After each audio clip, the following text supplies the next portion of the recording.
সম্মানিত দেশবাসী, আজকে কথা বলতে হচ্ছে ডাকসু নির্বাচন নিয়ে। আপনারা সবাই অবগত আছেন, ঢাকা বিশ্ববিদ্যালয় সংসদ কেন্দ্রিক একটি নির্বাচন চলতেছে, যেটাকে সংক্ষেপে ডাকসু নির্বাচন বলা হয়। তো এই ডাকসু নির্বাচনকে কেন্দ্র করে শিবির যে নোংরামির জন্ম দিল, এটা আসলে হাসিনাকেও ফেল করাই দিছে। দেখেন, ডাকসুর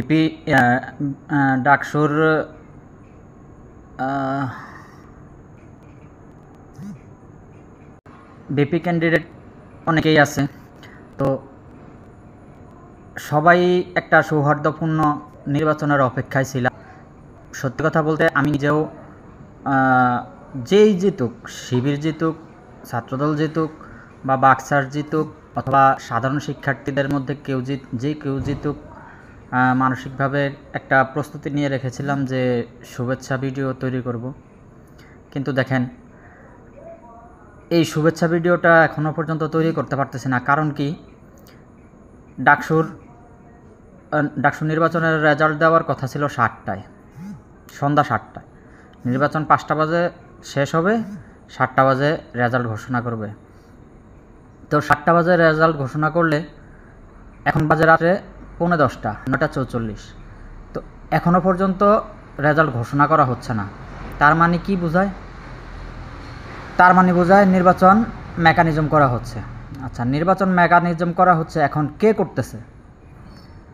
দেখেন, নির্বাচন যেখানে গণনা করবে, ভোটের ব্যালটগুলো যেখানে গণনা করবে, সেখানে শিবিরের ক্যান্ডিডেট সাদিক কায়েম, সে যেখানে যেই রুমে ব্যালট গণনা করা হবে সেই রুমে অবস্থান করতেছে।